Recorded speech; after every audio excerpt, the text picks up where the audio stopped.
fellow countrymen and women. I would like to put it on record and express our deepest disappointment as the Movement for Multi-Party Democracy at the words that are coming from the Ministry of Health by the Minister himself and his spokesperson. We are disappointed deeply in the words of the Minister, disappointed deeply by the response and the behavior of the Ministry of Health to one specific request we made to government on behalf of the Zambian people concerning the COVID-19 vaccine. We do not belong to the group that says we should not accept any vaccines, but I do belong to the group that believes that anything that is given to the Zambian people must be fully verified and authenticated, not by America, not by Russia, not by Europe, but by Zambian scientists and doctors. Zambia is not going to be receiving vaccines that we don't even know what is contained in them. We are a sovereign state. I want to speak to the minister that we shall not be intimidated by that approach. My disappointment comes from the fact that time has come for our colleagues in government to respect every Zambian, whether he is former president, former vice president, former minister, or former nothing.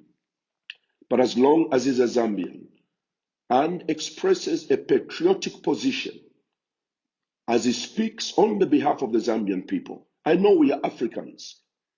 I know we are Africans with our mouths open to receive anything that comes from any part of the world, and it's fed to us. But not all of us Africans are like that.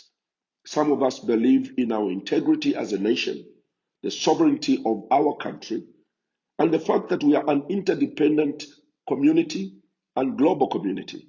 We can get things from anywhere, but we have the right to satisfy our people that the vaccine you are taking is a safe vaccine. And by government, through the Minister of Health, getting angry at the statement I made, raises many questions. First of all, Mr. Chitalu, Dr. Chitalu, respect your colleagues, respect us, respect me. I have a history in this country as a leader for 44 years, as a church leader in a Christian nation with biblical concerns about certain activities that are going to come about as a result of this COVID-19.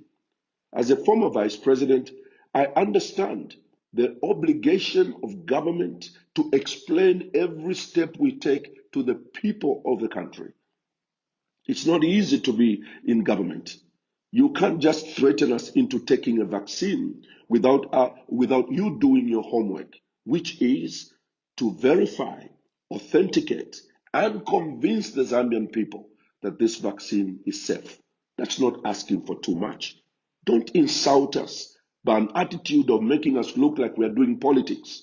Politics, this is patriotism, insisting that the Zambian people are given the right stuff. I mentioned in that video that the medicines we receive in Africa, most of it cannot even enter the borders of the United States, cannot enter the borders of Europe for consumption, because it's only made for the third world, substandard, and the minister knows that. And the best way for us to get out of this situation is to protect ourselves and our people. I gave an example about former President Levi Mwanawasa. When the GMO maize was on its way to Zambia, he felt uncomfortable about it being given to the Zambian people. In the middle of a drought, he rejected it because there was no legal framework within which to receive that donation. That is leadership. And we are asking for the same kind of leadership as we deal with the vaccine. It is important that this government convinces the Zambian people that it is a safe vaccine. I am not the one doing politics. Dr. Chitalu is the one doing politics. He has reduced me. He has reduced me to the level of somebody senselessly speaking about a certain subject. I ask for not too much from my young brother, Dr. Chitalu. I ask for respect. My history in this country is known. My commitment to this country is known.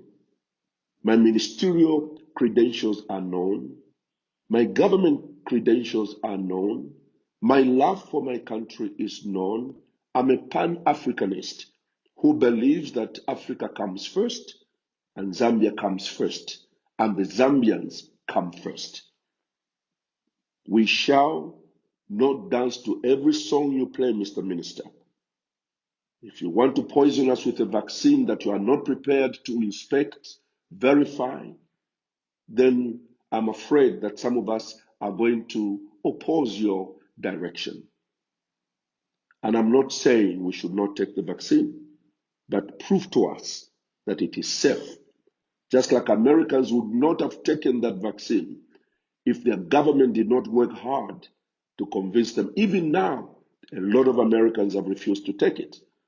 A lot of Europeans have refused to take it.